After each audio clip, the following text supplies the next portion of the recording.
Thank you. Right.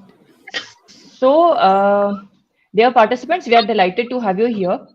And please join me in giving a warm welcome to Mr. Ketan Tiwari, Regional Manager, North Admission and Financial Aid at ISB. When I dreamed of studying at ISB, the admissions process was a maze. What does ISB look for? Who should my recommender be? What do I write in the essays? And what is the ISB interview like? Do I even qualify for a scholarship? The expectations seemed as elusive as a hidden treasure map. And the questions remain the same today. The admissions process and the applicant pool evolves year on year. But fear not. Today we have Mr. Ketan Tiwari to guide us to conquer the admissions process. So join us as we turn hurdles into stepping stones and dreams into reality. And thank you, Mr.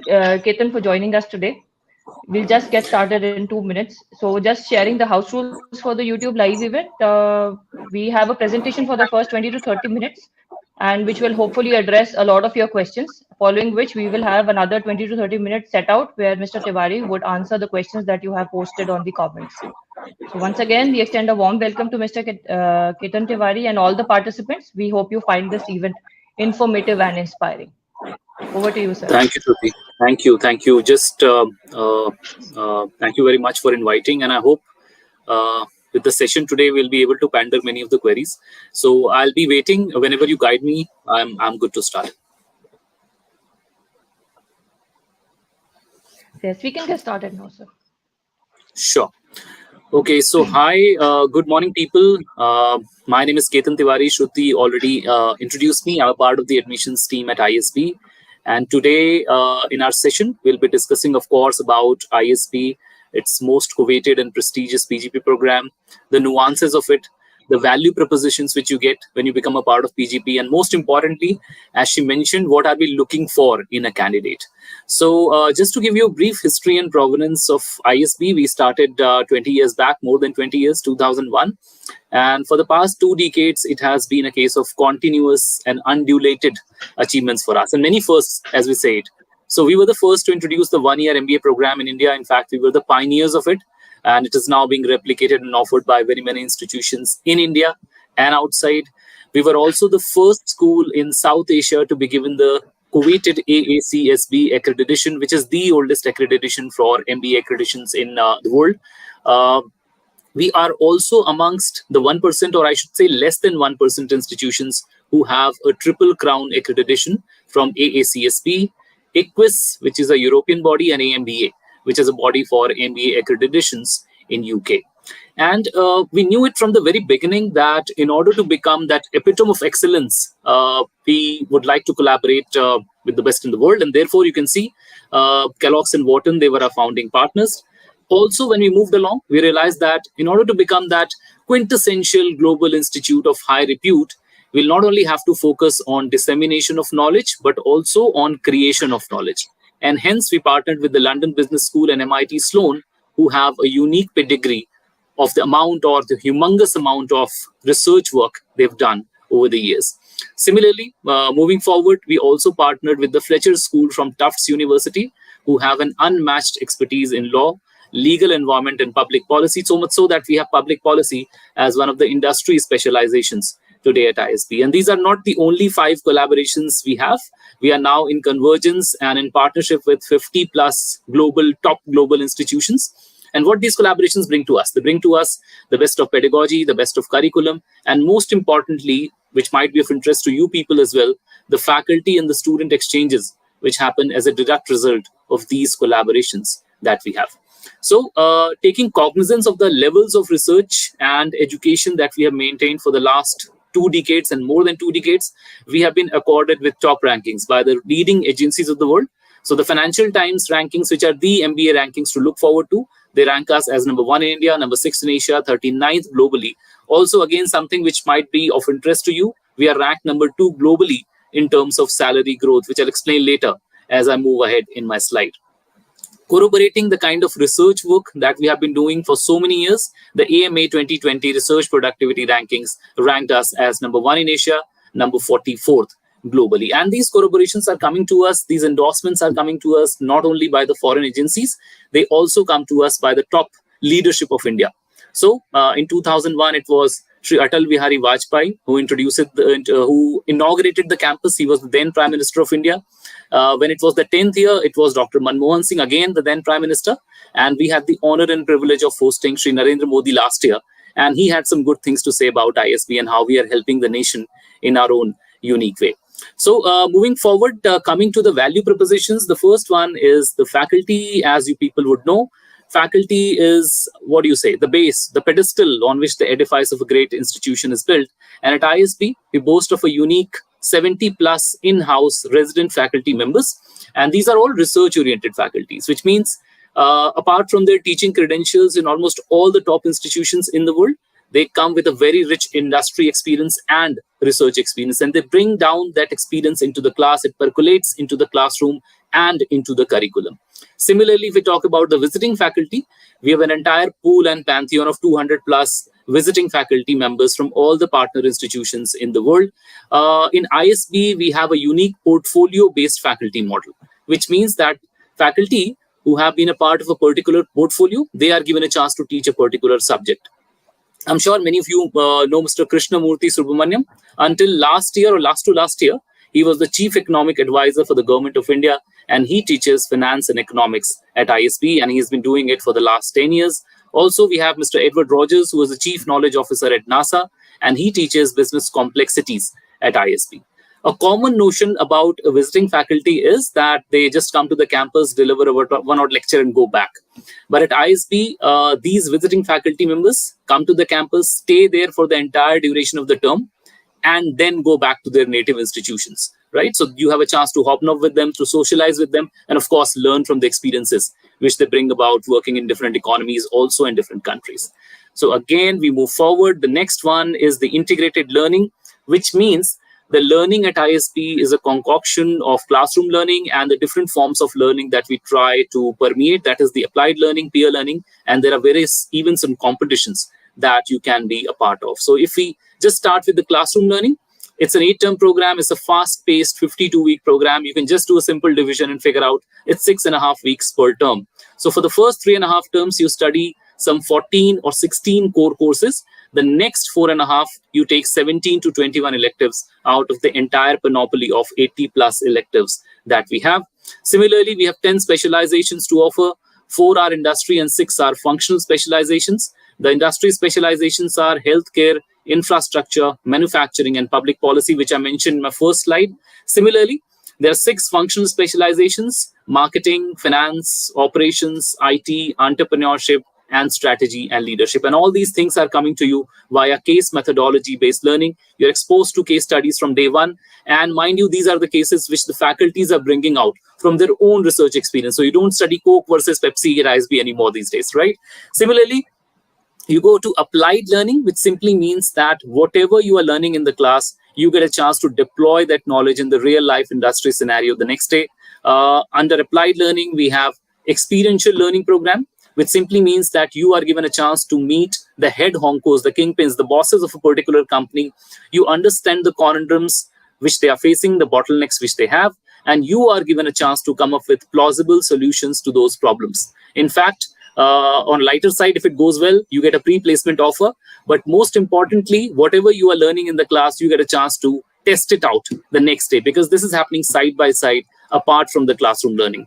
You do not have a separate term for experiential learning program at ISB. Similarly, we have planning and entrepreneurship venture. I'm sure many of you have the ardor or the passion of becoming an entrepreneur. So if you have a predilection of starting your own business, then ISB is the place for you. You can submit your ideas to the 2 incubation centers that we have, the D Labs in Hyderabad and the Atal Incubation Center in Mohali.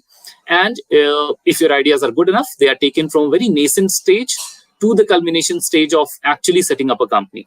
In fact, you can also get funding to sustain your business for a particular period of time. Even if you pass out of ISB and you come back again and submit your ideas that you have developed over the past, let's say after a few years of passing out of ISB, you're still taken care of by these incubation centers we have. We also have iVenture at ISB. It's one of the premier clubs or institutions that we have set to take care of all the aspirations that you have to become an entrepreneur.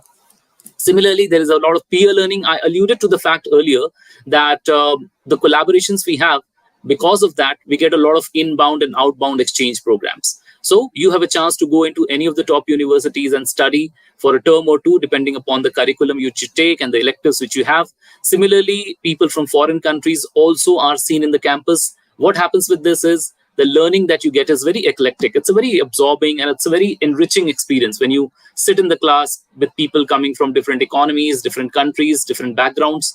So it's a very good chance that you have to go into any of the top universities worldwide. There are very many professional and social clubs that you can be a part of. Most importantly, if you are given a chance, please stand for the leadership positions in these clubs. We all have those inhibitions and shyness which is there in our personality. And if you want to become the leader that you are aspiring for, it's very important that you stand for the leadership positions. And you get to deal with a heterogeneous mix of people coming from different backgrounds, conditioning, work experience. It can be anybody. Let's say, even if you are a young fellow, you can be leading a person who is much senior to you. So obviously, you ornate your personality into becoming the leader that you want to be in future. It's an in-campus living, so you bear the food that we serve you for 52 weeks and enjoy the campus itself. Events and competitions, there are very many. I won't like to explain all of them. We have ISB Sports League, which is basically a replica of IPL or EPL. I'm sure everybody follows them. So we have owners of the team, we have managers. The bidding happens for the players, and this bidding happens from people like us who work for ISB, the present batch, and the former alumni. And these are serious competitions to be won. So you can be a part of any of the competition, from cricket, hockey, football, lawn tennis, table tennis, squash, and whatnot. So this is the entire ecosystem for learning that we have for ISB. Okay, talking about class diversity, ISB PGP is the most diverse cohort that you will get in the country. We have army majors sitting in the class with 20 years of experience. We have beauty contest winners and runners-up. We have painters, adventurers, dancers, singers. Last year, we had Mr. Ajay Jairam in the class, who was the number 10th badminton player in the world. This year, we also have Pratham Singh. His name comes to my mind right now. He was a part of Kolkata Knight Riders. He packed his bag and came to ISB. We had Mr. Virendra Skina, who was the captain of Indian hockey team. He did his PGP from ISB. He represented India in 2008 Olympics. And I'm not for a second trying to project that everybody coming to ISB is a maverick. People do come from regular industry profiles and make it big at ISB.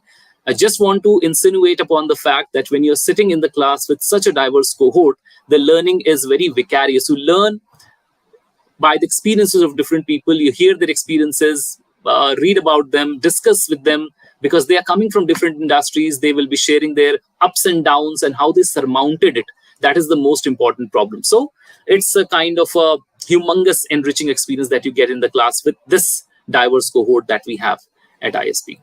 Okay, talking about diversity, we are also talking about consistency in diversity across the two campuses we have. So I'm sure you must be knowing we have two campuses, Hyderabad and Mohali. So if you're looking at the screen, the figures in blue are from Hyderabad, the green ones are from Mohali, and the black one are the average figures for both the campuses. If we talk about gender diversity, we have 40% females in the class across the two campuses, which is the highest percentage for female candidates in India. Similarly, a very important topic, GMAT. We have a range of 530 to 780 in the class with an average of 716, which goes to show that your selection at ISB is not just dependent upon your academics and test score. There are a lot of components which we take care of, and it's a holistic profile-based evaluation that we are talking about. Similarly, for GRE, it's 319 to 339 with an average of 330. We have 51% non-engineers in the class, so we invite people from all the backgrounds to apply. Also, age profile-wise, the average age in the class is 27 years, with people from 22 to 44 years in the class. The average work experience is 4.4, with people from 2 years to 24 years. And that is the kind of experience span that we have in the class when you become a part of PGP. Okay, quality network, probably this is one of the most scintillating aspects of ISB. People want to be a part of ISB because of this humongous and potent alumni network, which is spread across 60 countries and 400 cities. I say it's a very potent one. If you look at the figures at the very top, 550 of these alumni are holding the top CEO and CXO level positions around the globe. Now, that's a huge repository of practical industry experience. And we invite these alumni to talk to our present batch, and they share their experiences about the industry they're coming from.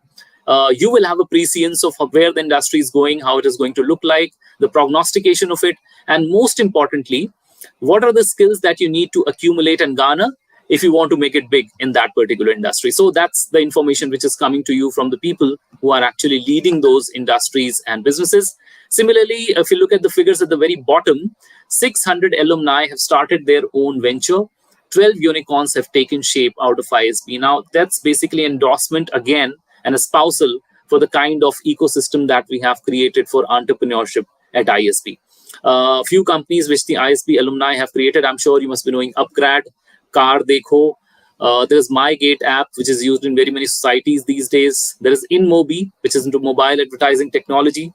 And there is Boat. I think you must be watching Aman Gupta. He was in Shark Tank. So these are some of the companies which ISB alumni have created. You can do your own research and figure out the list of companies which we have from our alumni. Similarly, your learning does not stop even if you pass out of ISB. So if you're looking at the screen on the right, there are special interest groups. These are special interest groups formed by the alumni from ISB. So you can join any of these groups, any kind of technical or non-technical support that you want from them. And you are all professionals. Most of you, I guess, will be. If you are already not a professional, you will realize the power of references. So any of the references that you can get for any of the top people in the industry, this comes to you readily from these special interest groups. They have the alacrity to help you in any which way they like. So that's the power of ISB alumni network. And there are chapters. There are 9 domestic and 7 international chapters. So you be a part of it when you join the PGP cohort at ISB. Okay, world-class facilities, I guess that is given because a world-class institution requires world-class facilities, and we have 2 of them in Hyderabad and Mohali. I'm not sure how many of you think that ISB Hyderabad is better or ISB Mohali is better, but as far as the learning experience is concerned, there is hardly any difference across the 2 campuses. So there are a lot of intra-campus exchanges. The students from one campus move to another, depending upon the kind of course or the curriculum which they have opted for. Similarly, there is a central admissions team. So people like us keep on traveling. All the professors who are there in Hyderabad also come to Mohali and vice versa. Most importantly, when the companies come at the very end, they do not know which campus you belong to. For them, you are ISB students. It's a 1 school, 2 campus kind of an experience. And even your certificates do not mention ISB Hyderabad or ISB Mohali. So probably the only difference I can think of is the geographical difference. I like winters personally, so Mohali gets a bit chillier in winters. That's the one difference. I've tasted the food for both the campuses. Mohali food is better. So if that is one of the concerns across the 2 campuses, if you are going to be choosing them, and mind you, you get an option to show your preferences in the application form, but it is absolutely the prerogative of the people in the admissions team, people like us, as to which campus you go to. So it is hardly a difference, any campus that you get, Hyderabad or Mohali. Okay, career opportunities, probably this is one of the slides which may galvanize you. So 34.21 lakhs is the highest average CTC, and we keep on getting that highest average every year because we keep on transcending our limits as far as the placements are concerned. 40% offers were made to women. Again, that is a show of how we are promoting women into our campus and how we want them to do well from our campus as well. I told you about ISB being number 2 in the world in terms of salary growth, which is 155%. Basically, it's the ratio between the incoming salary and outgoing salary out of ISB. So I think because of software, the data has gotten a bit blurred, but I'll just narrate it for you. If you look at the Venn diagrams, I think this is one of the most important reasons why people come to ISB. They look for career transformation and transmutation of what they want to actually do. So 79% people make a functional shift, which means coming from one function to another, marketing to finance and to any of the functions that you can think of. 73% people make an industry shift, which means coming from one industry to another, coming from logistics. I've seen people going into consulting and whatnot. 65.28% people make both an industry and a functional shift. That basically goes to show the gargantuan work which is done at the background by the CAS team, the placement team, that is. We call them CAS, the Career and Advancement Services team at ISB. 8% roles were for the people who were accepted for the top leadership roles in the country and abroad. And these are the people who are going to add to this 550 people whom I showed you who are working at the CXO and CEO levels all across the globe. These are a few participating recruiters. I'm sure it'll give you an idea. Of course, the slide was too small for me to manifest all the logos, and it's not an exhaustive list. I would say that if you want to get a complete picture of all the companies who come to the campus, go onto our website, check the placement reports that we have there for the last 4 years. It'll give you a very sound idea of what are the companies which come to the campus and the profiles which they offer. Okay, we talked about all the jazzy things, the placements, the exchange programs, the campuses, the professors, but how do you get into it? There are 3 entry modes of getting into the PGP program.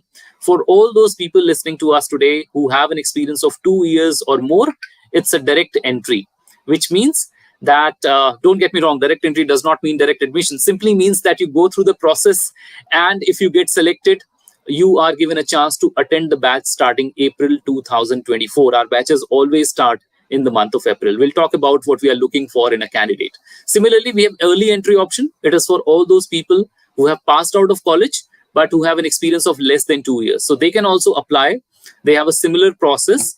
But again, if they get selected, it's a deferred admission. They can only join us once they complete 24 months of work experience. For all those people who are in colleges, we call it the Young Leaders Program. Mind you, all these direct entry, early entry option, and Young Leaders Program are names of the entry route. You are basically getting into the PGP program at ISB through all these routes. So if you are applying through Young Leaders Program, you can do that if you are in the pre-final and final year of your graduation. Your selection process is going to be a bit different from direct entry and early entry option candidates. But again, if you get selected, it will be a deferred admission, and you can join once you attain 20 months of work experience. So, application overview, what are we looking for in a candidate? Probably it's going to be the most heavy slide that we have encountered today. There are some basic essentials. Everybody needs to have a bachelor's degree. Everybody needs to have a work experience. So how do we calculate work experience? We calculate work experience from the last day of the last examination of your graduation. From there on, whatever you do full-time will be counted as a work experience. Whatever you were doing before that is counted as a part-time work experience, even if you're working 6 hours a day. So there are 3 basic caveats of how a work experience is calculated. First of all, it has to be a full-time work experience. Secondly, it should not get entwined or intertwined with any other thing, full-time thing that you're doing, right? And you should be getting paid for it, right? That's the most important thing. So any of you who are working in your family businesses, please ask your parents to start paying you. Otherwise, you will not be having an option of proving that you are actually working into their businesses.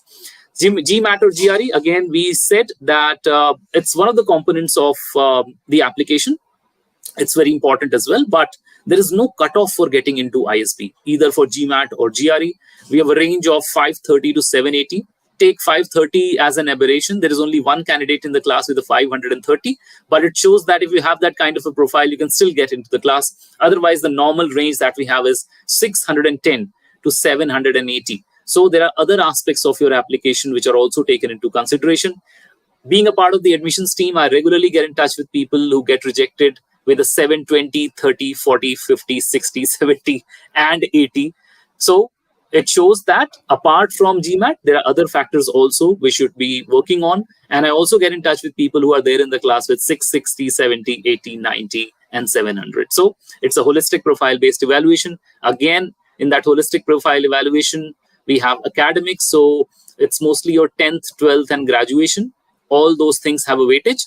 But the beauty of a holistic profile-based evaluation is that if you are not a world beater, which most of us are not in terms of academics or GRE, we can more than make up for it with the other aspect of our application. For example, the extracurriculars that you can show. For example, the awards and achievements that you've had outside your academics. There are very many people who have an NGO, they're a part of community service, or for students, or let's say people who have done any kind of certification. If they were a president of a particular club, if they represented their institution or their organization in a national or an international events, all those things count for awards and extracurriculars. They all add to the gravitas of your application. Most important thing, again, everything is most important, but again, these are the 2 essays that you have to write.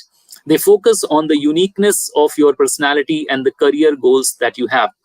As a part of the admissions team, I can tell you They are very important. Some of the institutions call them SOP, we call them essays.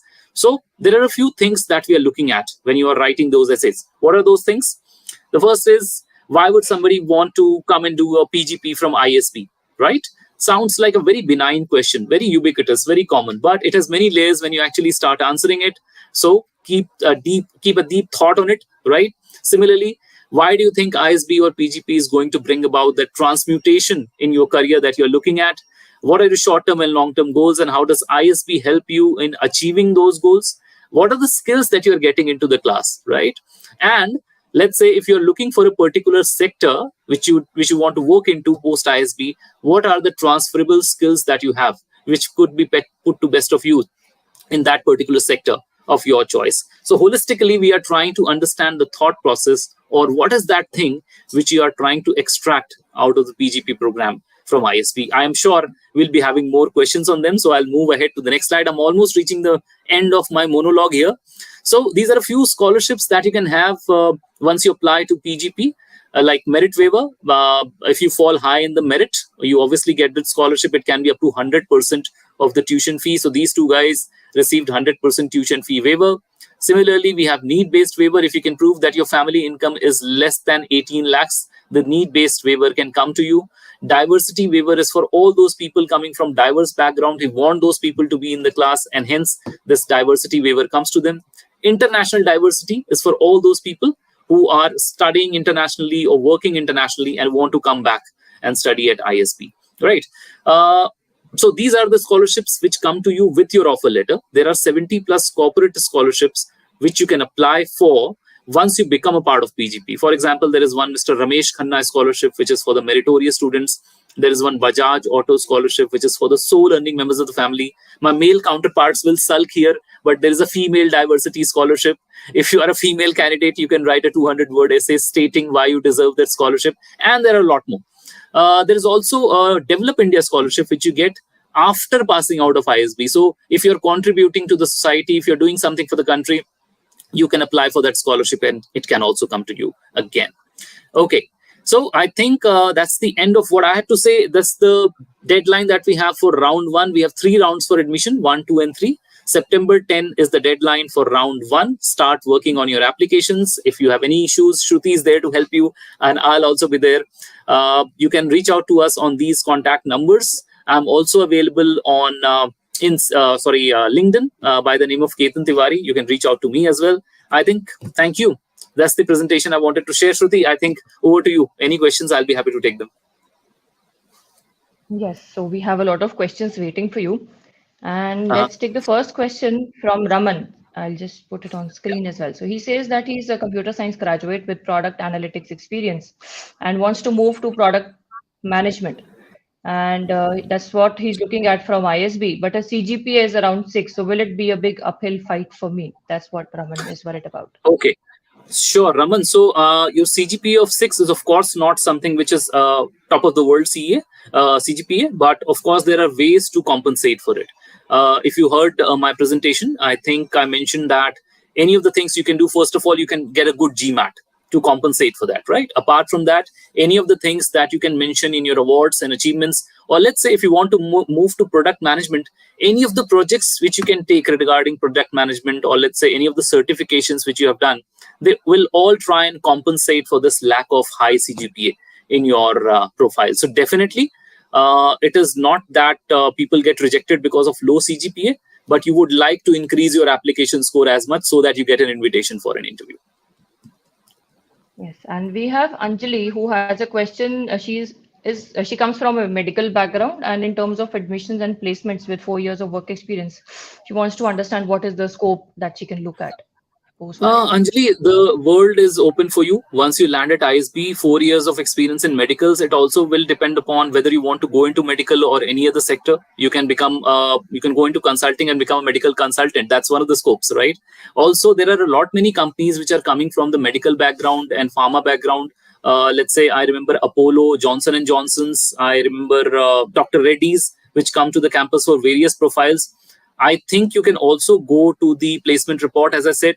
Look at the companies which are coming from the medical sector. I like to tell everybody that once you are trying to apply to ISB, just worry about getting into ISB, because once we recruit the candidates, we also are very sure that we'll have to place them. So don't worry about the placements. Nobody ever gotten placed at ISB, and you get very decent packages. So it's all about how you get into it. Leave the placements to us. We'll take care of that. Yes, you have to trust the process. Yeah. Yeah. So there's another question. If you would like to take it up, does ISB admissions committee read the candidates' essays before or after shortlisting them for the interview round? Yeah. So what happens is essays are a part of your application. There is a team which reads the essay. Everything has a weightage. Essays also do have a weightage. And a very important part of the essays is that once you are writing them, you are painting a beautiful picture of yourself. But don't be melodramatic about them, because whatever you write in the essays, they are basically boomeranging back to you in the interview, because the alums, when they interview you, they have an access only to your essay and your profile. So you would not like to mention anything which you have not done. And also, I think anything which you have done, please mention that. I elucidated what kind of things that we are looking for in essay. Definitely we read them. Yeah. Okay, I'm planning to apply to ISB via EO. Yeah, please go ahead. Yeah, so he's planning to apply to ISB via the EO option, and he'll be completing his work-ex on 5th of May. So technically he'll be short of 15-20 days, but will he qualify for the 2024 batch, or will it be the PGP or the early entry option that he'll qualify for? I think that is the question. So Parth, I think you will be qualifying for an EEO option, right?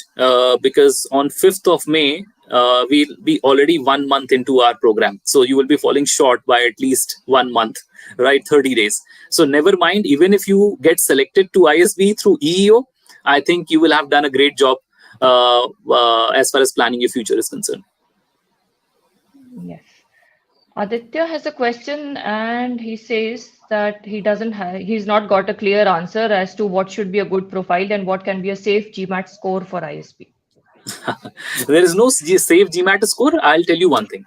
Now, just to give you an example, let's say if somebody has a very rich profile, he has got an experience of almost 4 years. Maybe even if he gets a 680, he can apply and he can still make it to the class, right? Because he will have other things to say in his profile. Apart from his work, he will have his own projects and different kind of things, initiatives which he has taken in his work sphere, any kind of leadership abilities that he has seen. All these things are considered to be the right kind of ingredients for a good profile. Now, somebody who is just a fresher, let's say a EO candidate, or let's say completing just 2 years of experience. Now, if you get 680, basically your experience is low and your GMAT is also on an average to lower side, right? So you would like to increase that academic, because you can't do anything about the academics if they are low or high. They are done and dusted. So you can work upon the GMAT in that case. Although, again, with a disclaimer, I'm saying even if somebody gets a 750, it's not a sure shot guarantee of getting into ISB. So all those things, you work around those things in your profile and get you higher score, and then just do your best in the interview. Correct. And Raju has a question which asks about how are the reapplicants assessed? So is ISB reapplicant friendly in general, and any difference in evaluating reapplicants versus the new applicants? Okay, so the reapplicants are more than welcome to apply, of course. They are also given a chance to write a reapplicant essay. That's the third essay, in which they also get a chance to explain how their candidature this time is better vis-a-vis how it was last time. So we don't have any prejudice towards anybody who reapplies. And we also understand that people also change. So they will have changes in their application. So we just take care of the present application that you have, and we don't hold it against you that you are reapplying. In fact, you're more than welcome if you're wanting to reapply. Right. And we have one question from Chaitanya Sai. He says that he applied for round 2, and but he was waitlisted. So what are the chances, and how can, not the chances, but how can he improve his profile? There's one way. First of all, you get a feedback from the admissions team. So connect with me on LinkedIn. I'll give you a feedback probably next week, and you can work upon those feedbacks and embellish your application so that you get into the class this year. Nice. And just a moment. Yes. So this one was a question that I have 2 years of experience. Can I get the LOR from my college internship manager, or does it have to be from my current company manager? Ideally, if you have 2 years of experience, it should come from your present boss. Now, I also know that people are at loggerheads with their bosses very many times. So you can go to any of the seniors in your company and can get the LOR. If at all you have just changed the company, then you can also go to your previous boss and get the LOR from them, right? But college internship manager is just stretching it a bit too far. Avoid that if you can. Otherwise, if none of the bosses are ready to give you an LOR, then of course we don't have any issue, any option. Yes. Yes, and Chetan has around 13.5 years of experience. He's asking about, will I face any difficulty in getting placed, and what would be the GMAT score expected from this work experience person? Okay, Chetan. So just to tell you one thing, there are around 8 to 9% people in the class with 8 years plus of experience. So exactly 13.5, I do not know, but you saw the range. It is up to 24 years. 8 years plus is around even 8% this year also. And 8% is at ISB is a lot of people in the class. Okay. Once you enter into ISB with that kind of an experience, you get you basically become a part of the senior executives club at ISB. So the CAS team or the placement team works separately with you to get you the kind of companies and the profiles which you are looking at. Also, as I told you earlier, once we are interviewing you, we'll take that into consideration that we'll have to place you. So if you are into ISB, if you've got into ISB, again, be rest assured that your placement will be good. Don't worry about that. Secondly, Nishit has a question. If I don't get selected in R1, can I apply to the R2 in the same cycle? So Nishit, we allow candidates to apply only once in one admission cycle, and there is reason behind it because it's a holistic profile-based evaluation. If somebody gets waitlisted or rejected in round 1, it means that their profile needs to improve. We don't see it improving in 2 months' time. That's the reason that people should apply in next round and next cycle and not the next round. Right. And Sai Teja has a question that is, if somebody is writing the GMAT, will he have more chances to get shortlisted than somebody who's writing the GRE online? No, not at all. In fact, you can take both GMAT and GRE. We are absolutely having no partial attitude towards them. And yes, it's a case that 75% people apply with GMAT. It's up to them. You can apply with both GMAT and GRE. We'll take the best score into consideration too. Right. And Adisha comes from a family business background. Can the recommendation be from one of my long-standing clients? Also, can I consider one of my networks in extracurricular field for recommendation? So, who should the LOR come from? I think if you're coming from your family business, any of the vendors or your clients, I think is a good recommender. Absolutely. So you can definitely take it from them. And Pranav has a question. He's working with an EV startup in the development and manufacturing area. So can he's asking about what kind of profiles are recruited specifically from the auto industry, in case there's any insight on that. Okay, so Pranav, since I'm not a part of the admissions or the CAS team, the placement team, I think what kind of profiles are being offered, I don't have a list of it as of now. There is a CAS session coming up in a few days' time. That is a session by the placement team itself. I think in 2 weeks' time, they'll be sharing all the profiles which are being offered from all the sectors. Please attend that. Also, I'll share the link with Shruti. Also, I think if you go onto the placement record, you will get a list of companies which come and the profiles which are being offered. That is the best way of looking at it. Bala Sahib Ahir, any financial support offered by ISB for the PGP program? I think you missed on the... Yeah, so there are various kind of scholarships that people can avail. There is a merit scholarship. You can avail up to 100% of the tuition fee if your profile is that good. That's the kind of support we have. Once you have an offer letter from ISB, you can also get a loan up to 40 lakhs from any of the leading banks without any collateral. So that's the kind of support we also bring you. The cost structure is almost 34 lakhs plus GST. And with the kind of average CTC also that we have, you can safely assume that you take all those 40 lakh rupees in loan, you have a very good chance of paying them back in 2 years. Right. And Aditya has a follow-up question about a career break. So he has 2 years of career break within 6 years of total work ex. Can the career break impact negatively? No. So against, we do not take it or hold it back against a candidate with career breaks. There are many candidates who are coming with career breaks. And as I understand, you have this apprehension. But if you can justify your career break and what all you learned and what are the skills that you accumulated or inculcated in your personality, I think we are good enough to go. Shivansh requests you that if you could elucidate on the scholarship part for the sole earning members of the family. So Sivansh, what happens is this is a scholarship which basically you can avail once you become a part of PGP, right?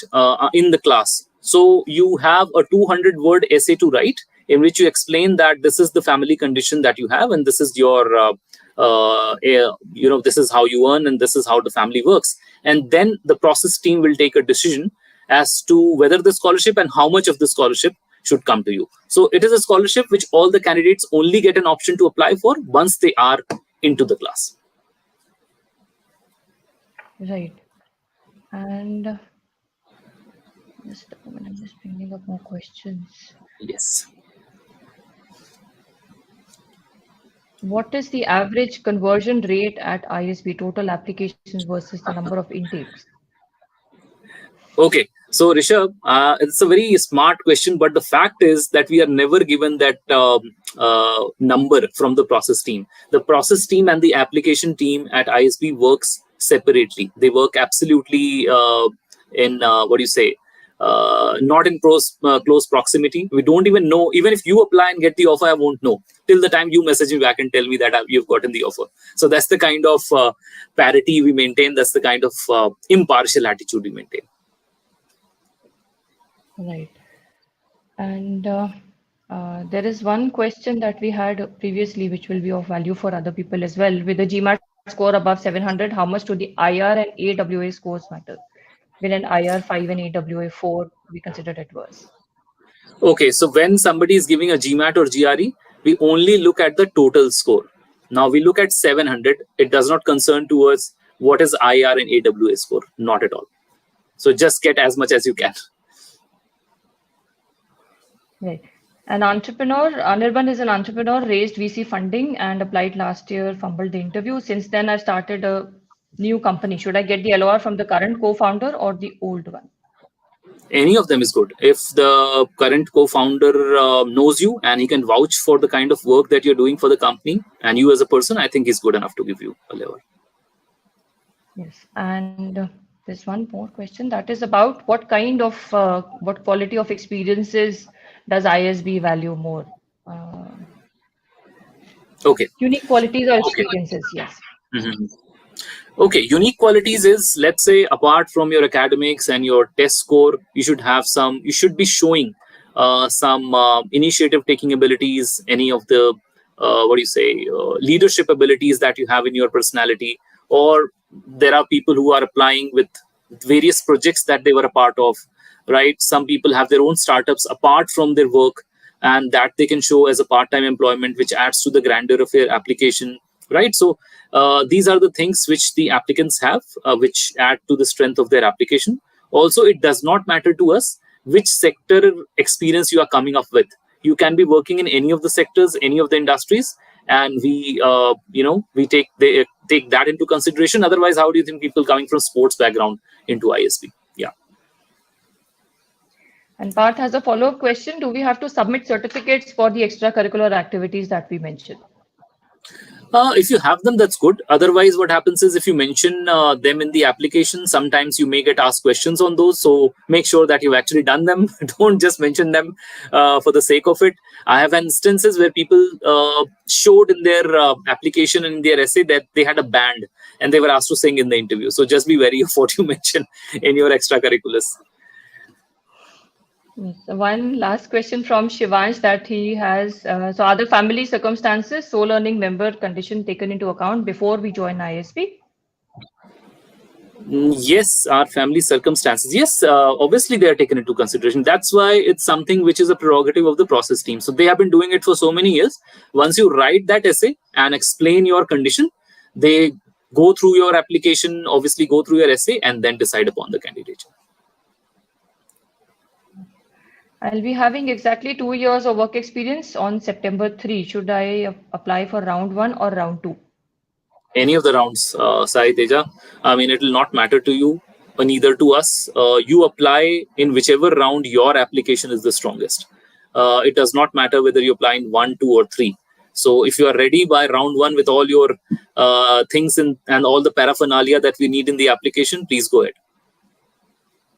Right. I think we are almost done with all the questions. So in any case of in case of any more questions, please share those right away so that we can take them up. Otherwise, we'll close the session.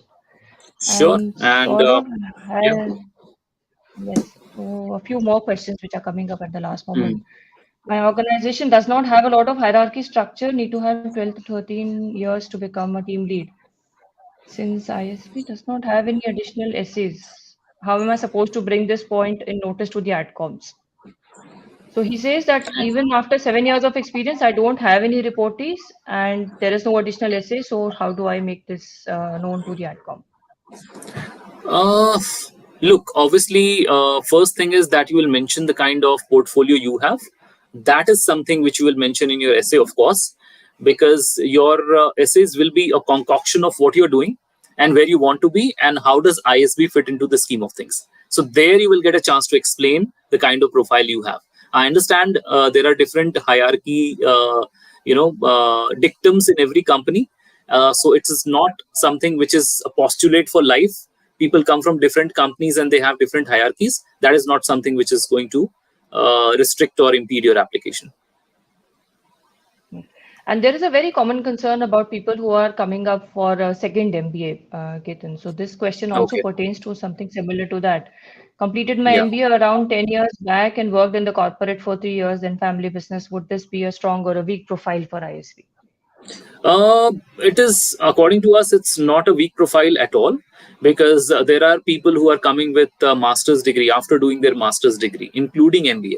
It's just that when you are writing that application form, when you're writing that essay, or in the interview, you may be asked, like, what are you trying to achieve from this PGP program after having this kind of an experience and after having done an MBA? So if you can justify that, we are good. Okay, yes. Do the scholarship. Yeah, interesting. So look, yeah, so merit scholarship, of course, changes. I'll tell you how. If your profile is very good and you think you can get up to 100% of the merit waiver, tuition fee waiver, then you apply in round 1, because the 100% tuition fee seats are lesser. They get filled in round 1. The maximum that you can get in round 2 is 75%. The maximum that you get in round 3 is 50%. So if that is in your head, then you can apply in round 1. Otherwise, the other scholarships that we have, they do not change, and their percentages also do not change. Yes, thank you, Ketan. Thank you for your time. And I think these are all the questions that we had for today. And it's been wonderful. Shruti. Thank you. I tried to make as much out of it as possible, but I'm sure there are very many questions. So anybody can connect with me on LinkedIn. Probably I'll be more than happy to help them. Yes, I think because we've already had you talking for so long. Thank you so much for the energy. Thank you. Thank you very much. Thank you. Bye. Bye. Bye. Bye. Bye.